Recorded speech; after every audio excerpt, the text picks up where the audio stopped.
And great evening, everyone. I want to welcome everybody to this week's Let's Talk About It, a weekly discussion where we talk about a topic that affects the Black community economically.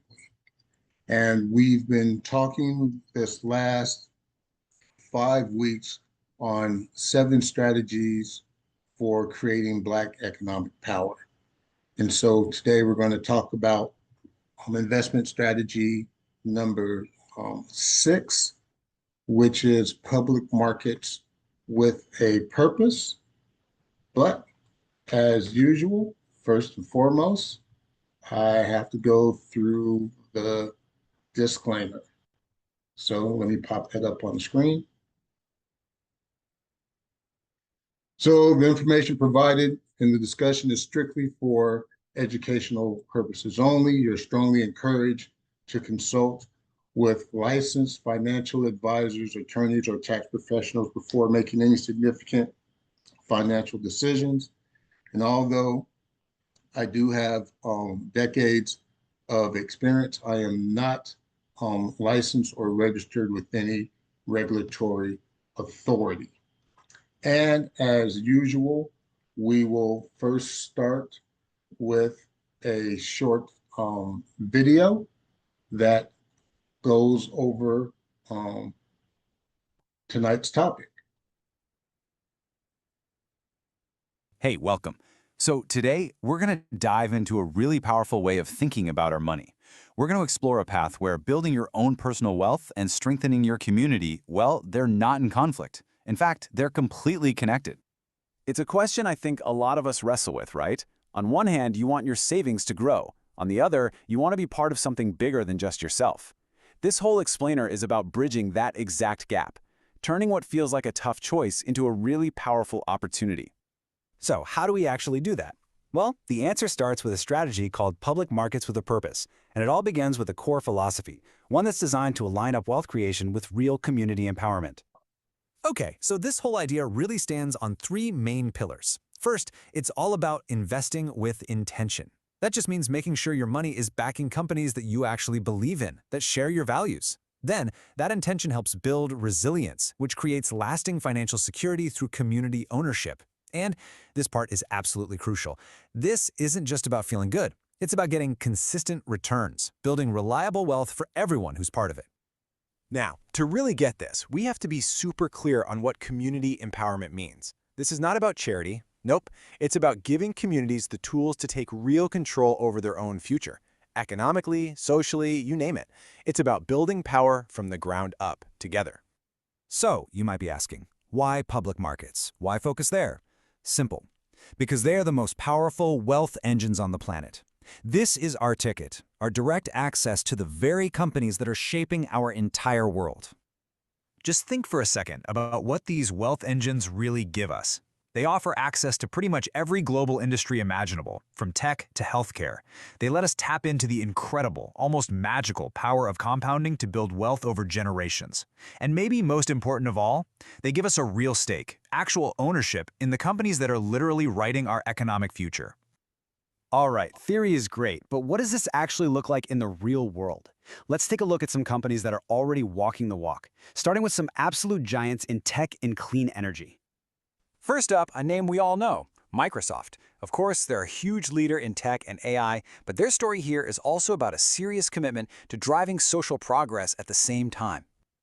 And here's where you see purpose and profit just click together. On one side, you've got their absolute dominance in AI and cloud services, which is driving insane growth. And right alongside that, a $150 million commitment to racial equity and supplier diversity. And the proof that the model works? How about over 20 straight years of raising their dividends? That's stability. Now let's see how this exact same principle plays out in a totally different field. Let's talk about NextEra Energy, a company that is right at the heart of our move to a sustainable energy future. This is just a perfect example of how doing good and doing well can be the same thing. As America's biggest renewable energy provider, NextEra is pouring billions into new infrastructure. Now that doesn't just lower carbon emissions, it creates good jobs, often in underserved communities. That's what you call environmental justice in action. And the financial side, an incredible 31 years of dividend growth. Wow. Okay, our next example is on a whole other level. BlackRock isn't just another company. As one of the world's biggest asset managers, they're basically the gatekeepers of capital, and they have enormous influence over the entire global market. $12 trillion. Just let that number sink in for a second. When you're managing that much money, you don't just invest, you influence, you shape things. BlackRock has this unique ability to push for better corporate governance, for higher environmental standards, for more diversity on boards, not just in one company, but across the entire market. All right, now let's bring this whole idea even closer to home. Let's look at some companies that are woven right into the fabric of our everyday lives, from our health to the stuff we buy at the grocery store. First up is United Health Group. Their role is so critical because they're focused on making healthcare more accessible and, just as important, more equitable for everyone. At its core, UNH's business is all about getting more people healthcare coverage, especially in communities that have been left behind. And they back that mission up with more than $100 million every year to tackle health disparities. From an investor's perspective, healthcare is known for being a stable, kind of recession-proof sector, which adds a really nice defensive layer to a portfolio. Now here's a name I bet you have in your house right now, Procter & Gamble. This one shows how even the giants of consumer products can be pillars of both financial stability and ethical practices. 68 years. I mean, think about that. For 68 years in a row, P&G has increased its dividend payout to its shareholders. That is just an unbelievable track record of reliability. And it's all supported by a deep commitment to ethical supply chains and sustainability. It just proves that you can have stability and responsibility at the same time. So, as we start to wrap this up, let's bring it all back to where we started. You, the investor, and the incredible collective power we can all have when we choose to invest with real intention. I really want you to just sit with this quote for a second. We stopped waiting to be rescued, and we are the rescue. To me, this is the heart and soul of this entire philosophy. It completely reframes investing from something passive into an active tool for empowerment, for real change. This right here is the big idea. By aligning our money, our individual actions start to add up, and they combine into this collective force, one that can build generational wealth while also driving real, positive change in our communities. And this is the invitation. It's a pretty simple three-step path. First, you invest with purpose in companies that are truly making a difference. Second, you build with community, linking up with other people who are committed to the same goals. And finally, you grow with CPIN, the network that helps us turn all these individual investments into true collective power. So we're going to end where we began, but with a little twist. The question isn't really if your investments can build a better world anymore. The question is how. How are you going to invest with purpose? Something to think about. Thanks so much for tuning in. All right. So let's jump straight to the presentation. It's not going to be very long. Public markets with purpose. This is all about investing with intention. And so we've talked about different strategies, investing in Bitcoin, investing in real estate through community land trusts, investing in AI and fintech, becoming the lender rather than the borrower, and investing in early stage Black companies. So why are we talking about investing in public companies? Isn't that old fashioned? Isn't that old school? And the answer is yes, but it balances out risk, right? And according to where you are in your stage of investing and in your portfolio, you may need to balance some of the risks that's associated with the other strategies with what are may be considered more traditional dividend-bearing companies to help offset the risk associated with the other strategies. Now, when we are talking about investing in public companies, I recommend that we invest with intention, right? So the S&P 500 is the top 500 companies in the United States. The NASDAQ 100 is the top 100 tech companies. And so we've got a broad range of choices. I've identified some companies that I believe are in alignment with the values and mission and goal of the closed private investment network. This is not investment advice. This is just the homework that I've done in identifying around 10 companies that I think, 10 publicly traded companies that I think fit that criteria. So we're talking about aligning wealth with values, um, building resilience, and consistent returns. That's an important factor to balance out this risk. So the video talked about why public markets matter. It gives you access to global industry, compounding power, and here's one of the most important things is future economic ownership. Because these are publicly traded companies, anybody can own a part of them. And so if we start putting our money together and collectively target the ownership of specific publicly traded companies, we can eventually have influence and sway when you take a large enough position in a publicly traded company. So went over some of these companies. Microsoft. Imagine if you would have invested in Microsoft back in the 80s and 90s, where you would be now. Imagine if we had collectively invested in Microsoft. The thing is, Microsoft is, still a top tech leader. They're still part of the Magnificent Seven. Their dividend is extremely reliable with over 20 consecutive years of dividend increases. So Microsoft, even though it's a tech company, it is one of those stalwarts of publicly traded companies that has that reliable dividend. Nextra Energy. So even though we have an administration that is anti-clean energy, that train has left the station. There is no stopping clean energy and creating a clean energy future, especially with the advancements in technology. And so Nextra Energy is one of America's largest renewable energy providers of wind and solar. It's got 31 years of dividend growth, and it also practices environmental justice just by being in the clean energy sector.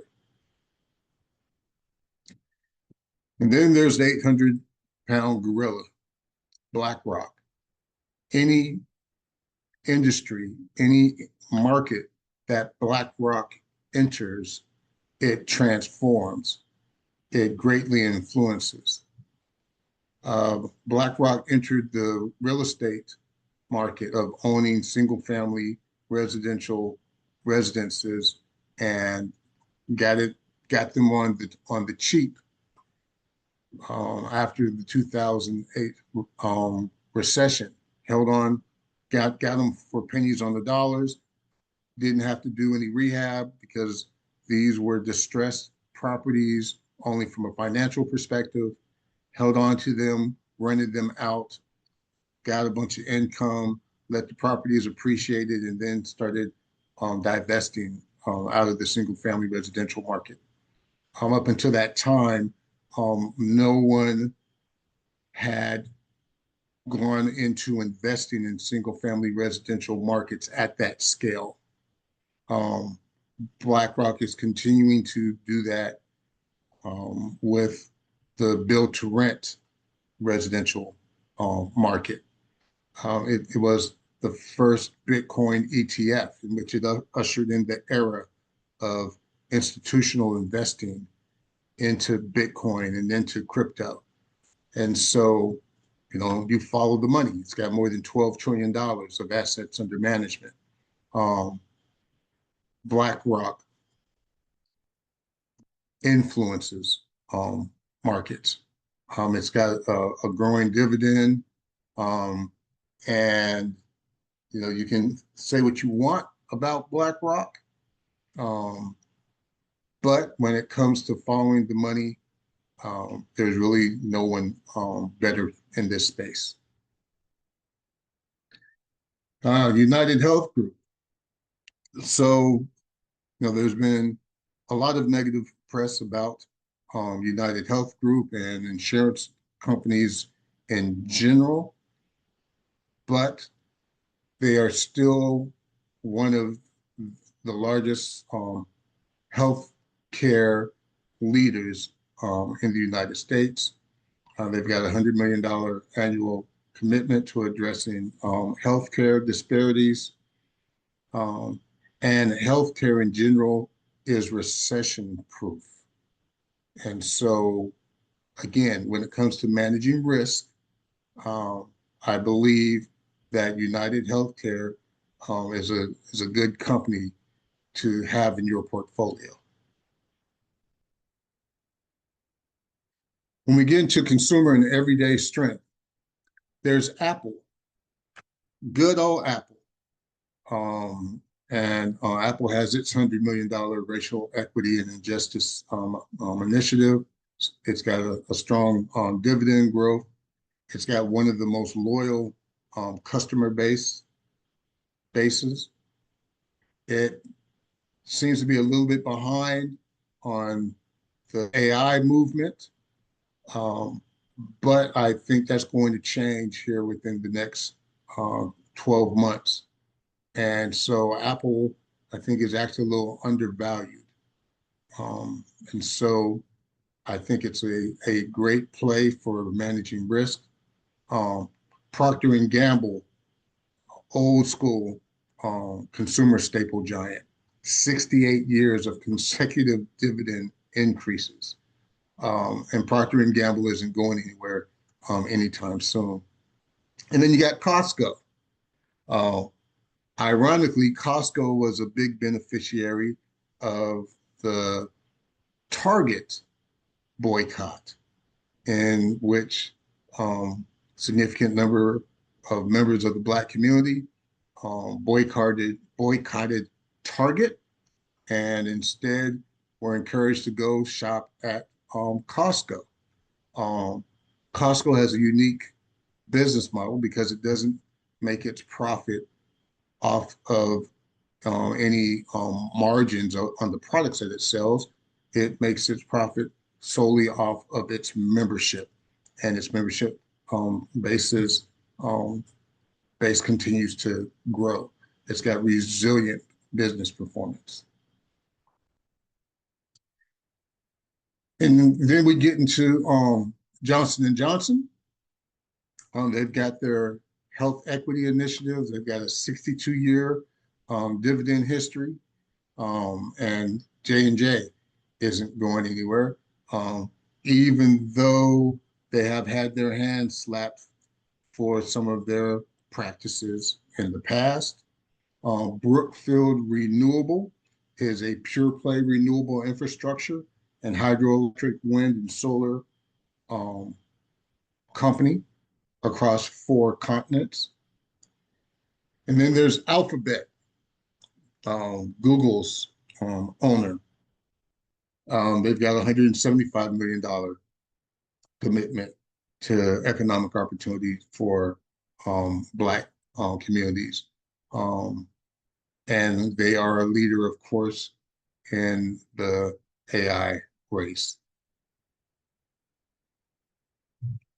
So this was a quick overview of 10 companies in the public market that I believe can help anchor the Black community's portfolio when it comes to owning publicly traded companies that not only share to a certain extent in the community's values, but also provide solid dividend returns and help offset the risk associated with some of the early strategies that I've gone over. And as always, this is brought to you by the CPIN, the Closed Private Investment Network, where our motto is that we've stopped waiting to be rescued. We are the rescue. And so I encourage each and every one of you, when you're investing in publicly traded companies, to invest with purpose, to back those companies that are in alignment with the values that you believe in. And then, of course, build with the community, like CPIN, joining a collective of like-minded investors, and then grow with us as we continue to expand the investment opportunities that we offer. And at some point in the future, we will be creating an investment opportunity that has a basket of these publicly traded companies that align with our values.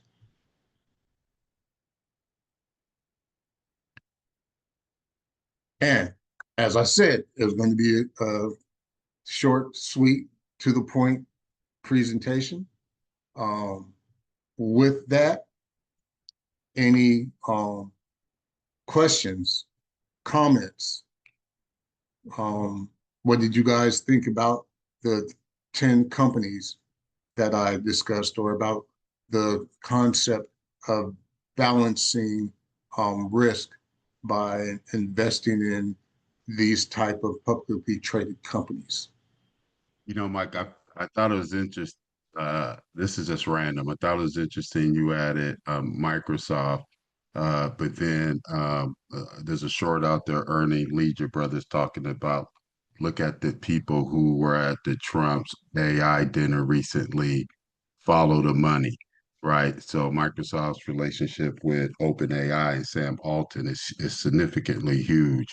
Um, so anyway, that's kind of random, but I can definitely see the connection. And then overall, just in general, I think that's a great angle, uh, anchoring, or portfolio management is you should have a conservative section of your portfolio, uh, and to go with winners that already have a historical track record in the foreseeable future. You can continue to see them to do that is a great way to balance out the risk of some of these exciting, um, high risk, high reward plays, where there is opportunity that it's going to be a bit more volatile, and there is a higher opportunity that you may lose your capital. So I think the high level strategy is solid, and overall, I like the companies you introduced and the sectors as well.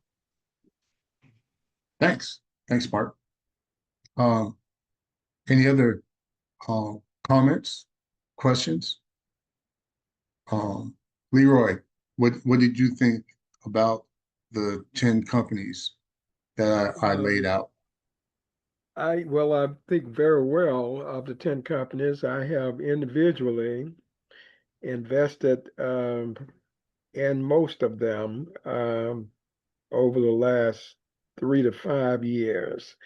And so looking at it now from the point of view of the collective efforts of through CPIN, but yeah, the balancing out makes a lot of sense. It's a great option for balancing out. As you were going through it, I kept thinking about the fact that through options, most of these companies I have already invested in and did make money from them. But from the collective part with CPIN, I, I guess the we're talking about helping the community, building the community, that concept that we've talked about through the collective efforts of everyone. Is that in addition to the balancing out what we're talking about here? Yeah. So it starts on with an individual, right, investing in these companies, to balance out the risk in their own portfolio. But the ultimate goal is to do what BlackRock does, right? BlackRock takes different people's money, puts it all together, and then invests strategically in publicly traded companies. And because of all of the funds that it has from its collective, it's able to influence not only specific companies, but entire markets.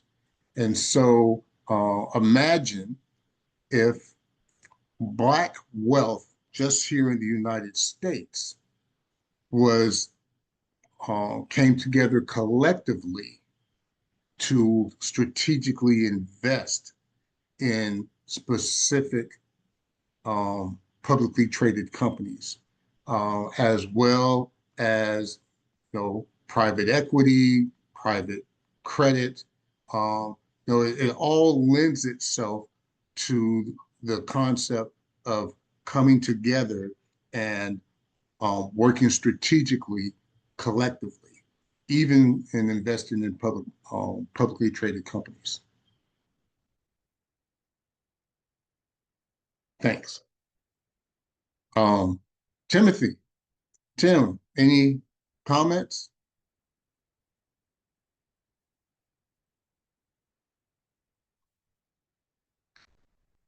Joseph, I know that you're an active investor. What did you think of the presentation?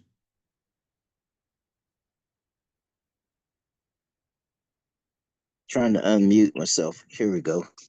Um, yeah, it was very interesting. Um, Especially that you mentioned BlackRock, which is well, they got their fingers in a lot of stuff. We'll just put it that way.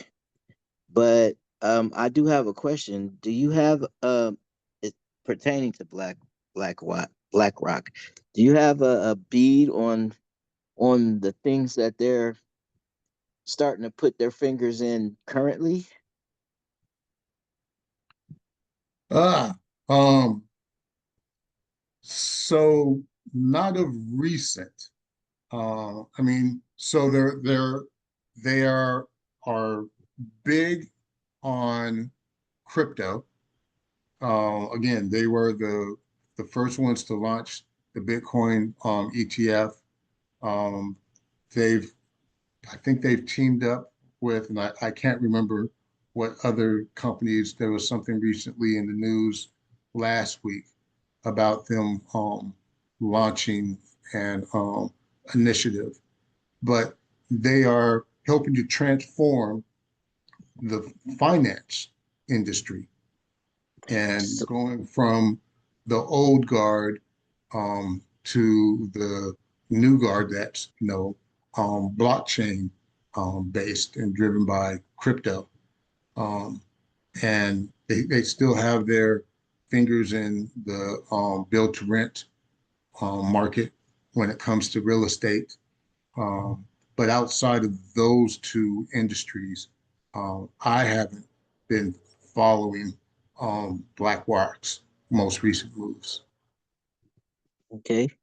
I know this isn't the place for that, so I'm not gonna like what is this, speak out of order. Because you talk about this stuff in your other group, right? Like the Uh, specific things that BlackRock is doing. Like I know you said you just mentioned that you saw the news about them getting involved with another company. I can tell you who that is, and and what it is and why and all of that, but that's not what this discussion group is for, right? Well, this discussion topic is just about um, the um, the strategy of investing in publicly traded companies as part of your larger portfolio.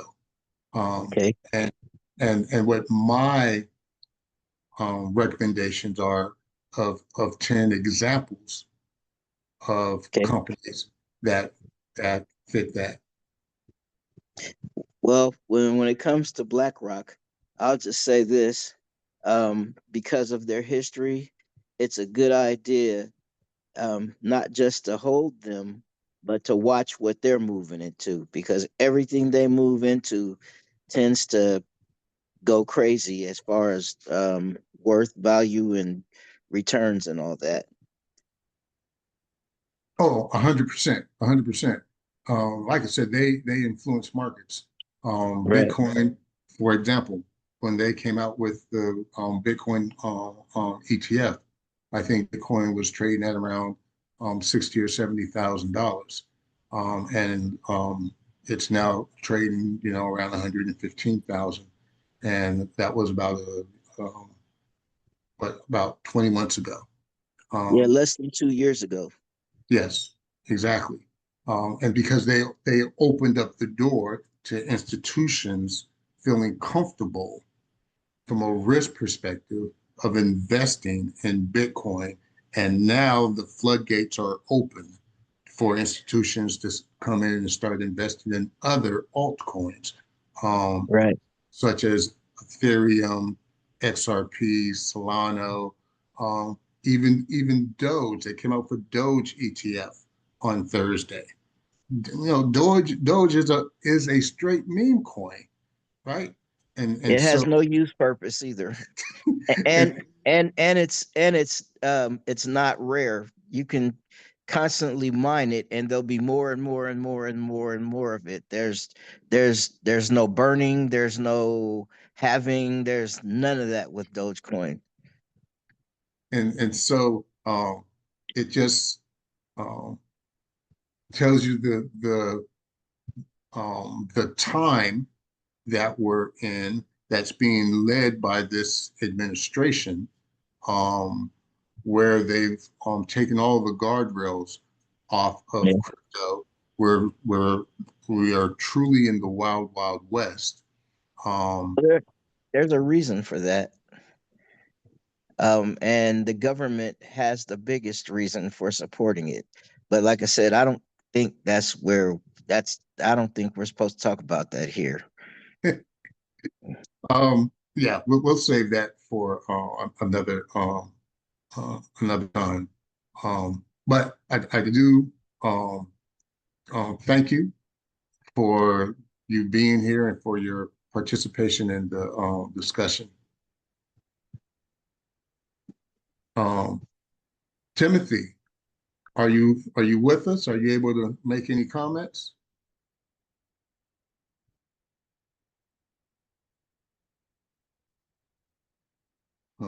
Nope. So I know that we've had a couple people come in late after the presentation. So you guys have missed the meat of what I talked about. But the main message was using investing in publicly traded companies first as a risk management tool to offset some of the risk associated with the other investment strategies that I've talked about, such as Bitcoin, real estate, AI, fintech, being the lender and rather than the borrower, and investing in early stage Black companies. And so I went over 10 um, companies that are leaders in their respective industries and also have a history of strong dividends. They were Microsoft, um, next, I forget the name of the energy company, Nextra, Next Era, United Health, uh, Apple, Procter and Gamble, Costco, Johnson and Johnson, Brookfield Renewable, and Alphabet. And and so it was a short presentation, short and sweet to the point. And now we are just having a discussion about how this strategy fits into the overarching concept of cooperative group economics. And so I've given the example of BlackRock. I'm sorry, yeah, in BlackRock, how BlackRock practices cooperative group economic by the $12 trillion of assets that it has under management, and how it wields that influence, not in just specific companies, but into entire industries. And so imagine if we as the Black community brought our money together and was able to wield that also into publicly traded companies. Not only would we reap the economic benefit, but then we would have the influence um, with those companies also in their behavior. I gave the example of Costco benefiting from the boycott against Target, in which Black consumers were encouraged to not shop at Target, but instead shop at Costco. But how many of us were encouraged to buy Costco stock at the same time, right? So we've got to be a little more strategic in the way that we not only consume, but the way that we invest as a community.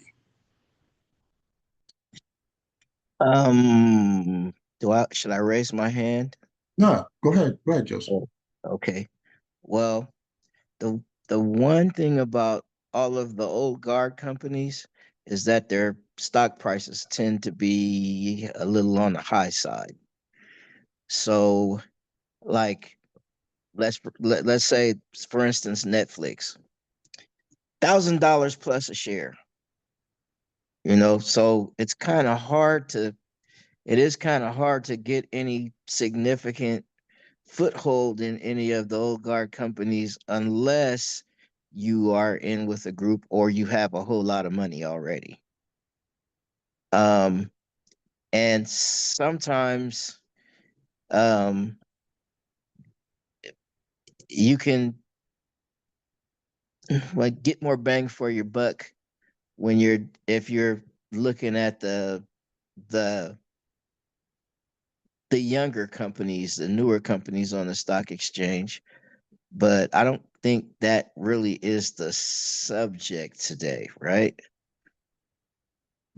Um, so, so the point that you make is a valid one, and that, for example, one that wasn't on the list is Berkshire Hathaway, um, and Berkshire keeps their stock um, high on purpose, right? So that the average person can't come in and gobble up a lot of it. Um, but that too is getting ready to change. I do believe that they're going to start allowing and encouraging the fractionalization shares. And so and once that is allowed, that barrier to entry, I believe, Yeah. is going to fall down. In the meantime, you're exactly correct, where you can become part of a group or an investment club that pulls their money together, like the CPIN, in order to invest in those companies that have high share prices. Leroy, Black. uh, Yes, I see a great trend happening here. As a matter of fact, even the discussion that is going on as we speak. I posted something there in the chat. The collective efforts would be great in terms of group knowledge, and that's what's happening right now as we speak, over individual knowledge when I was out there by myself and didn't have all of the collective efforts in terms of intelligent decisions and the increasing profitability and influence that you mentioned. So I do see a great opportunity when it comes to the group effort as a part of the balancing. I do see that piece now. Thank you. Mark? Yeah, a couple of feedback based upon listening to the conversation. I think my takeaway on this particular conversation was, hey, we're talking in addition, why would we do public markets? Right, which is their track record, and you can identify some of these staples that can be strong long term. But also, I thought part of the conversation was how do you construct that more conservative side of your portfolio? And I think that piece, the conservative side of the portfolio, uh, really is going to be determined, and you touched upon this, where someone is in the investment journey and what their time horizon is and what their risk is to lose capital. So someone who maybe is in their 30s and 40s, they may be comfortable with like only 20%. I'm gonna got 20% of my portfolio with established. I'm gonna get me cool little dividends, et cetera, et cetera. And I got like 30% over here that's it's out there. I'm swinging for the fences, unicorn type. They're looking for that type of return. So that's one side. That's the way I took the conversation. It was angled towards balanced portfolio, looking at public markets and identifying public companies that align with the belief piece. And I think the thing with CPIN is that we keep the main thing the main thing. And if we're here, somewhere within our purpose is to be a blessing. Like to be a blessing is part of my personal mission statement, right? So what does that look like? All of us will have our own investment portfolios that's doing their own things. What we're doing here, some level, is empowering the ability for people who can't access $1,000 to be able to access 10 or $100 to get in on opportunities and gain access to knowledge that they normally wouldn't have. So at least for us that are on the forefront, I really see our energy and effort as we're playing the roles of empowering that platform that will allow our cousins, niece, nephews, etc., who may not be as sharp, but you're trying to get them there. You can pull them into this environment, and then they have everything they need to start their journey where they're at. So I just want to toss that piece out there is where I was like it. If we're here in the CPIN thing, someplace in why we're here is we want to empower other people to be able to get the bag like we're getting the bag. And then that's why we will pool our money into some of these investments, because by pooling that money, now that creates the foundation to allow that investment to exist and to be open to those that we want to be a blessing to and pull them up into these new levels of financial literacy and access to opportunities.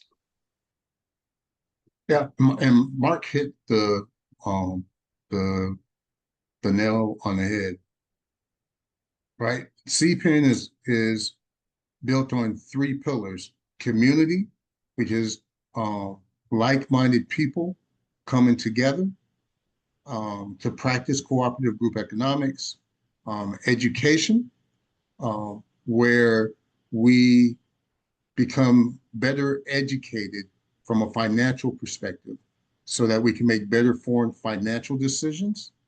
And then the last part is the actual investments, right? Presenting investment opportunities where people can, with as little as $100, pull their money together in order to invest in private placement opportunities that they either wouldn't be eligible for because they're not accredited investors, or the price point is too high. And so, going back to what Joseph said about certain publicly traded stocks that have high prices per share. And so, you know, the very first part, though, is community. And that's the reason why we have these weekly discussions, so that we can get to know each other. We can see how like-minded that we are. We can come around common topics that affect the Black community economically. And we can always reinforce the concept of practicing cooperative group economics. And then I always encourage everybody to bring at least one additional person to this meeting, as well as having them join in order to have access to the educational resources and the investment opportunities. Leroy, yeah, go ahead. Yes, this discussion is quite interesting each week. I'm thinking, as Mark was speaking, um, when we go back into the back area of CPIN, every CPIN member may not go with all of their individual. They may not choose all of the options, but at least there are this category of options that they if they choose so to do so, that they can participate in. For example, looking at the general market, there might be some CPIN members that might be much older or whatever, may not jump into that particular one, but there are others, as Mark mentioned, that that would find that more accommodating for them and their own purpose where they are. But anyway, all of them sound good, so I thought I'd mention that. Well, thank you, Leroy. Sally, go ahead, Sally. Oh, okay, great. How's everyone? Um, I've spoken with you in the past. I was telling you that hopefully I'm going to be going to Burkina Faso next month.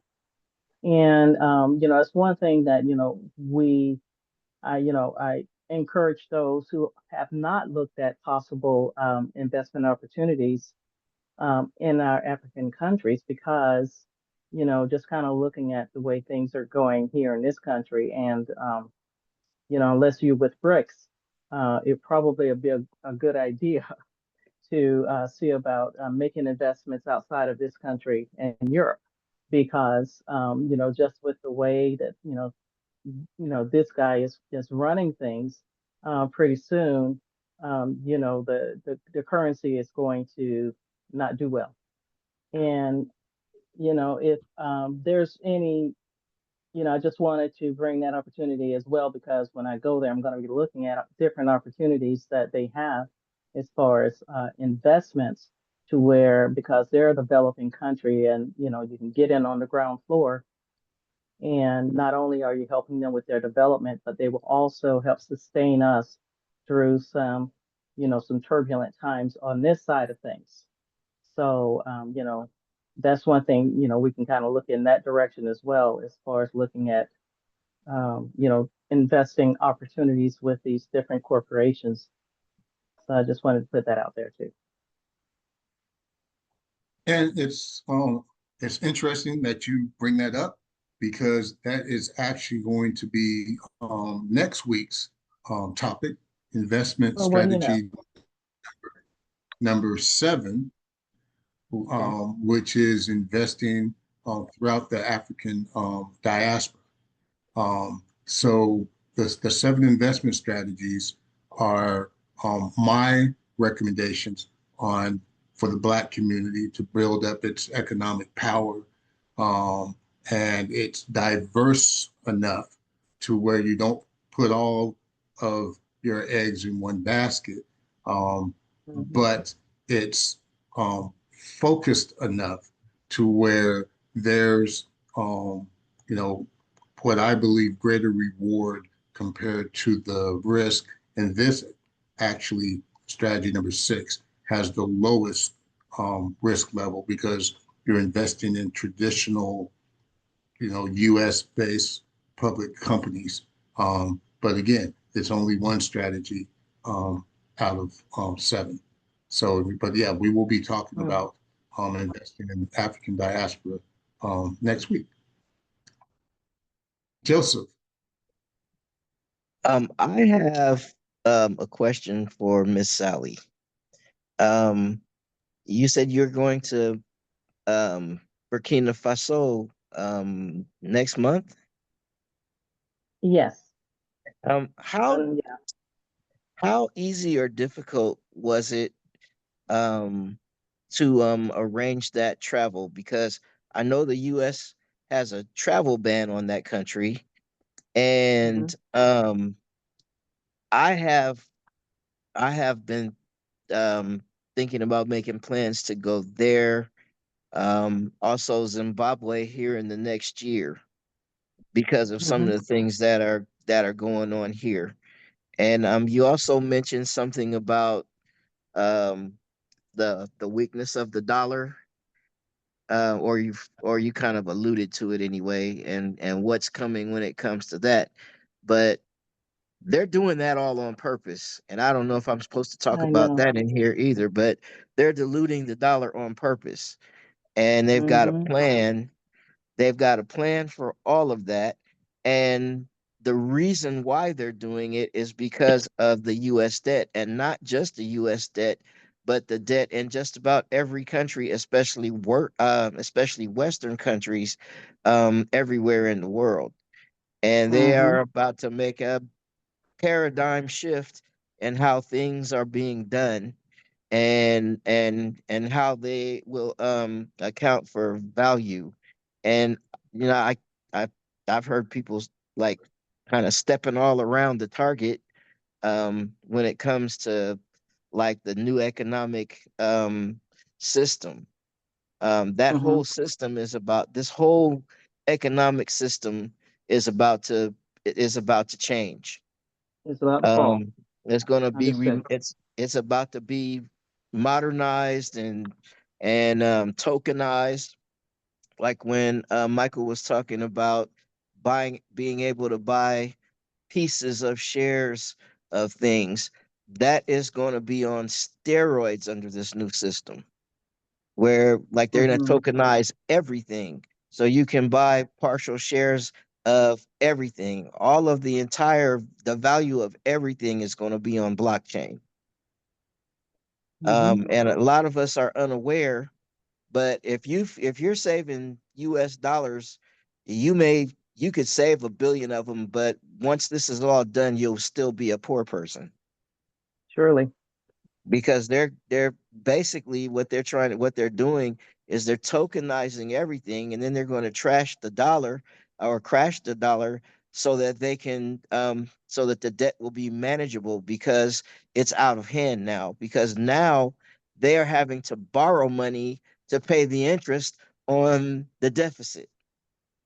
Right. And a lot of people are So, unaware of that.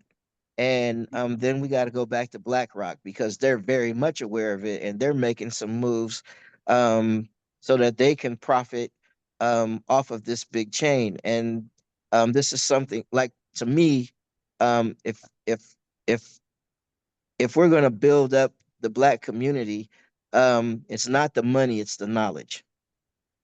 Right. so, Absolutely. so, so Sally, can you address Joseph's first question? about how you made your travel plans. Okay, so I really didn't have any problems, doing that. I went with ASAP tickets because I'm a member also of the ADDI.org, right? So, we're looking at the um, what's that trade? We've been that Michael and I was in that went to the meeting with the ADDI back in 2021. Ooh, yeah, I a think while ago. 2021, something like that. So I became a member. So, the African Free Trade Agreement. So, you know, we our organization can, go into different developing countries like that, and see how we can assist in with our investment dollars to help develop as well as, of course, grow our business or whatever we have going on as well. So we're going to be over there October 26th through November 8th.